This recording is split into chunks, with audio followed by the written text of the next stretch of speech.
Frank André Gunder Frank. A dependência de Celso Furtado. A recente publicação de um livro sobre a dependência, de Teotonio dos Santos, que dedica um terço ao Brasil, dá ocasião para retomar o tema também em minha homenagem a Celso Furtado. Com toda a razão, escreve Teotonio que considera uma questão secundária a de se o criador da teoria da dependência foi ele, Fernando Henrique ou André Gunder Frank. Eu diria que não é, ou não deveria ser, questão alguma, pois, como certa vez assinalou Gunnar Myrdal, todas as teorias econômicas surgem do momento político que gera sua necessidade e lhe dá sua razão de ser. No entanto, apesar desse alerta, a história não se move por si só, mas também pela participação e contribuição real de pessoas vivas e pela vida de pessoas reais. Nesse contexto, uma das mais importantes foi a de Celso Furtado. Lamentavelmente, Celso ainda não recebe o reconhecimento e os galardões que a contribuição e a importância de sua obra e de sua vida certamente merecem. Isso se deve, em parte, à incorporação e derivação que seu trabalho teve em instituições que não destacam seus méritos pessoais. Em parte também porque ele próprio não se destacou em se promover.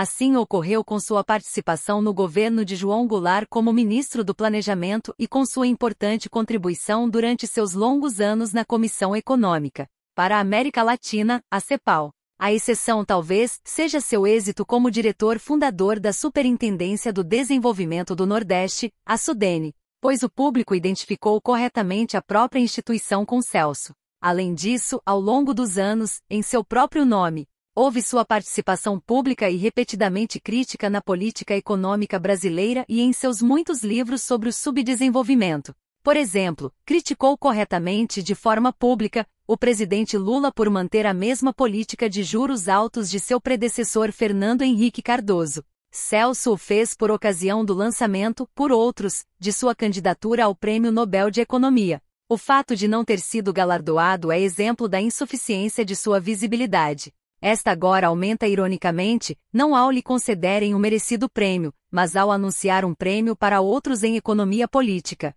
para se somar a uma rede euro-latino-americana de pesquisa que leva seu nome. Ao mesmo tempo, seu discurso foi outro exemplo de que a participação e contribuição de Celso sempre surgiram de e refletiram a realidade político-econômica que ele viveu. Pois Celso sempre entendeu a prática de sua profissão como reflexo do que certamente sentia ser seu correspondente dever cívico e político em cada momento histórico. Assim foi também seu serviço a seu país como embaixador na França e na Unesco. Podemos dizer, portanto, que o grande mérito é a própria dependência de Celso em relação ao ambiente que viveu e a conversão de sua problemática em sua própria obra vital. Com sua pesquisa, análise e escrita, Celso também faz parte importante do desenvolvimento dos enfoques do estruturalismo e da dependência sobre o subdesenvolvimento latino-americano, ainda que ele próprio nunca os tenha batizado de teoria. É certo que assim foi na CEPAL, mas também foi para mim, pois encontrei em sua obra A Formação Econômica do Brasil,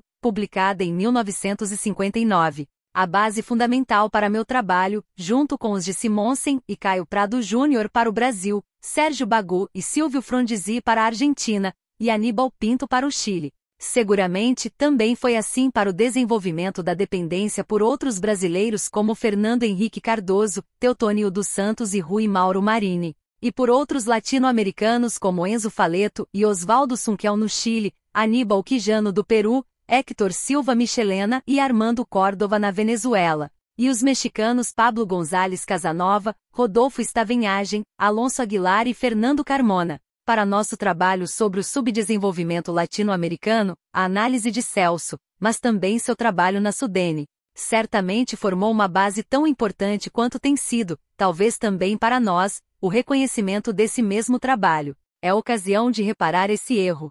Outra vez, no meu caso, embora em 1963 eu tenha feito uma dura crítica à pré-revolução brasileira, de Celso, publicada em 1962, essa crítica também contribuiu para minha própria formação. As análises mundiais de Celso e Teotonio incidem e se refletem no que volta a demonstrar a própria dependência. Elas também servem para responder às críticas cada vez mais duras ao nosso trabalho, que não foi perfeito, mas ainda bastante melhor do que o de nossos próprios críticos. Isso vale para começar pelos críticos vindos da esquerda, que muito depois nos conduziram a um beco sem saída. Como foi o caso dos producionistas que nos acusaram de circulacionistas e de termos esquecido a luta de classes. É claro que também vale para os da direita, que decretaram a morte da dependência, não apenas da teoria, mas da própria realidade. Justamente no chamado decênio perdido da crise da dívida dos anos 80. Ainda mais que o investimento estrangeiro, a crise da dívida externa, e também interna, especialmente no Brasil, converteu os próprios estados latino-americanos em instrumentos dóceis e hábeis da finança internacional, que sugava, e ainda suga, o sangue do povo para os bancos de Wall Street e para o tesouro norte-americano. No México, respondia-se aos de Washington: não podemos apertar mais o cinto, porque já o comemos ontem. Lembremos o fujichoque sofrido pelos pobres peruanos quando escolheram Alberto Fujimori, porque prometera não implantar a política do Fundo Monetário Internacional defendida por seu opositor Mário Vargas Llosa, e acabou aplicando-a de forma ainda pior do que o próprio Vargas Llosa havia prometido. Vejamos a pobre Argentina, outrora o país mais orgulhoso do continente, com a sociedade mais europeizada, e agora destroçada pelos Estados Unidos e por seu lacaio ex-peronista Carlos Menem, que deixou a sociedade arruinada como nenhuma outra, exceto a Rússia, pela dependência em relação ao dólar, ao qual atrelou o peso. A moeda não resistiu, ainda mais diante de um dólar já sobrevalorizado no mercado mundial. Se isto não é uma manifestação de dependência, senhor perito em finanças internacionais Velasco, eu agradeceria qualquer esclarecimento sobre o que poderia sê-lo. Teotonio dedica especial atenção em seu livro, como também fez Celso Furtado em outras publicações, ao nosso compadre da dependência, Fernando Henrique Cardoso. E com muita razão, não apenas por serem os três brasileiros, mas pelo mau exemplo que o último nos deu. Ele mudou de vocabulário várias vezes para chegar à presidência do Brasil e durante seus 8 anos de mandato. Mudou de vocabulário, digo, mas não de caráter nem de política, como bem assinalou Teotonio. Quanto ao caráter, teve a gentileza de me telefonar quando eu saí do hospital, lembrando-se em vários fóruns públicos de que ainda me agradecia por tê-lo recebido no aeroporto em Santiago, no Chile, quando chegou ao exílio após o golpe de 1964. Quanto à política, recordo que Fernando Henrique me disse em um hotel em Paris: sou social-democrata e em um governo meu, farei o que dentro da social-democracia pode ser feito, em especial no campo interno. E assim fez, bem ou, melhor dizendo, mal em matéria de política agrária e social, na qual realizou bem menos do que dele poderíamos esperar. Perguntem ao movimento dos trabalhadores rurais sem terra, cujas queixas e mobilizações continuaram iguais ou até maiores sob o governo Lula. Uma das caricaturas mais absurdas feitas contra os dependentistas foi a de que ignoravam as condições e relações internas de um país para se fixar apenas na dependência externa. Celso e Teotonio mostram que nossa tese foi exatamente a contrária. Além disso, seria absurdo que os dependentistas não estudassem suas próprias sociedades, pois, como também nota Teotonio, eles foram predominantemente sociólogos. Como ele mesmo e Fernando Henrique, que antes de ser presidente do Brasil, presidiu a Associação Internacional de Sociologia. Alguns historiadores, como Simonsen e Bagu, foram precursores, seguidos depois por alguns poucos. Havia poucos cientistas políticos e quase nenhum economista, à exceção de Celso e de mim, além de 3 outros que chegaram mais tarde. O mais importante era, e é, superar essas distinções disciplinares. Se fosse apenas uma relação externa que nos retirasse parte do que produzimos, poderíamos suportá-la. O cerne do problema reside em como a dependência externa envolve igualmente as relações internas, a ponto de moldar a estrutura de classes e determinar as políticas das camadas altas e médias, e com isso, também das baixas. O Brasil desde Getúlio Vargas e Juscelino Kubitschek, passando por João Goulart, pelos militares e seus sucessores civis, até Fernando Henrique e agora Lula, oferece os exemplos mais claros dessa face interna da dependência. Foi isso que levou Celso a publicar suas críticas e Teotonio a passar em revista muitos desses episódios. Em particular nosso codependentista Fernando Henrique e agora também os comentários críticos sobre a política econômica e até mesmo a política lulista. Quanto ao desenvolvimento dependente que Fernando Henrique julgava factível ainda no exílio, sob sua capitania o navio brasileiro navegou pelo mar global, mas muito mal, quase naufragando. Como qualquer outro social-democrata na América Latina, na Europa, no Canadá, na Austrália ou na Nova Zelândia, aplicou-se a mal chamada política neoliberal. da qual se fez campeão. Assim, Fernando Henrique entregou o Brasil a Lula não apenas em estado deplorável, mas em situação ainda pior do que a que havia herdado. Com uma dívida maior e menos administrável, com superávites comerciais e reservas menores, com taxa de crescimento mais baixa e pobreza maior. Isso foi demonstrado não apenas por Celso e Teotônio, mas pela triste realidade palpável para qualquer observador, a tal ponto que José Serra, escolhido por Fernando Henrique como sucessor, obteve apenas 33% dos votos. Fernando Henrique fez o serviço da dívida com lealdade, como qualquer outro, mas financiou a dívida externa por meio de uma dívida interna baseada em taxas de juros de 60%, para atrair capitais privados, nacionais e estrangeiros, com os resultados previsíveis. Quem sabe jogar com juros tão altos pôde enriquecer ainda mais e retirar seu dinheiro do país.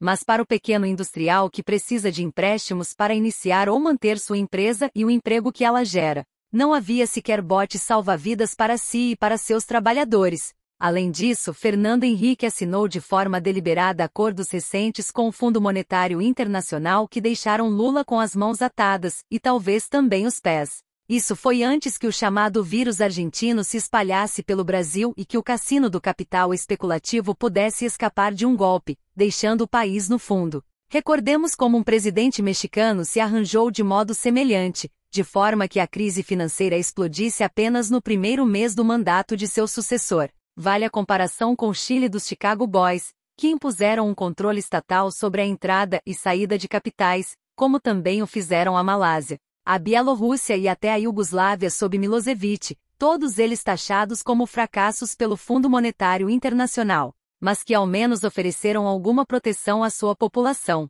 Nada disso fez Fernando Henrique no Brasil, campeão mundial não só de futebol, mas também da desigualdade na distribuição de renda. Do pão e circo dos romanos, o país tem os sambódromos e o futebol. Mas onde está o pão diário, ou a sobrevivência dos jovens, que morrem mais pelas balas do que pelos acidentes?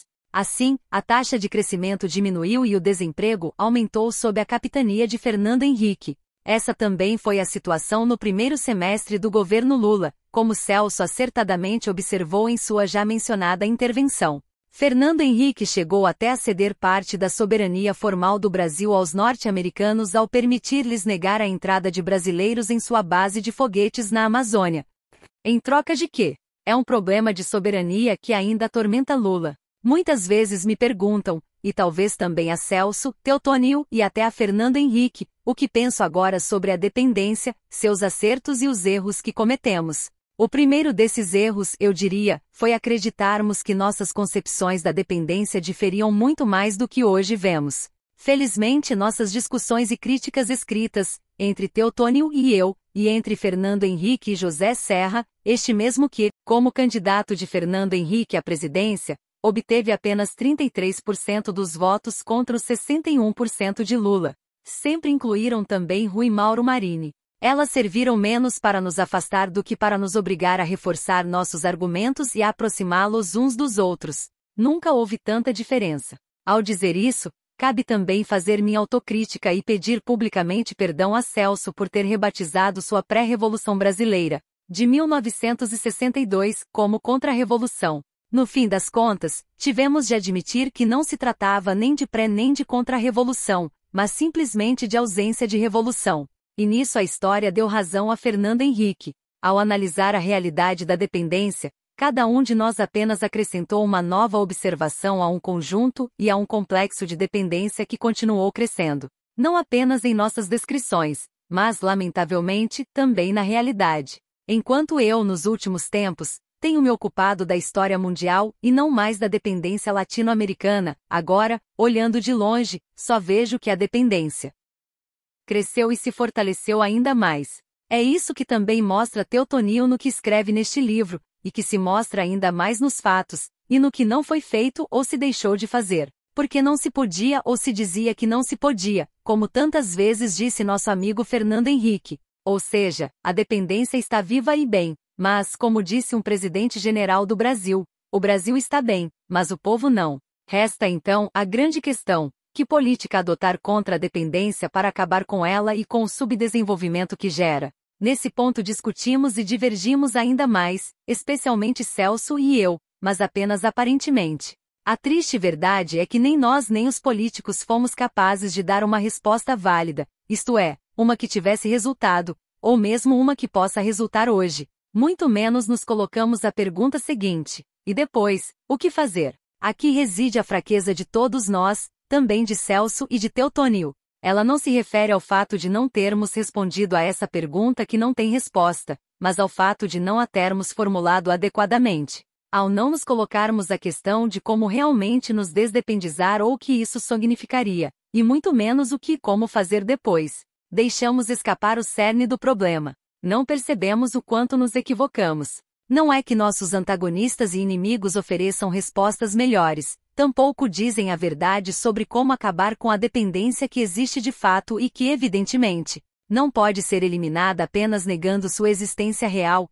à maneira de Andrés Velasco em Harvard. Muito menos nos dizem como acabar com a pobreza, a alienação e outros males que, segundo eles, nem sequer decorreriam de qualquer dependência. Claro está que ainda mais equivocados não poderiam ter estado aqueles que voluntariamente se deixaram levar pelo consenso de Washington. Se não fosse tão terrível, até poderia parecer divertida a desculpa apresentada pelo Dr. Washington ao dizer que sua medicina era correta e que o problema residia apenas no fato de que os pacientes, e com pacientes foram e ainda são, não a ingeriram em quantidade suficiente. O secretário do Tesouro norte-americano O'Neill, que depois foi demitido, foi à Argentina alegando isso mesmo e enviou a mesma mensagem ao Brasil. Mas, antes do reajuste para aumentar as doses do mesmo remédio, essa política já havia sido aplicada na Rússia e no leste europeu nos anos 90 e no sudeste asiático depois de 1997. Previsivelmente com resultados ainda mais desastrosos, destruindo literalmente suas sociedades em grau maior do que na América Latina, com exceção da Argentina.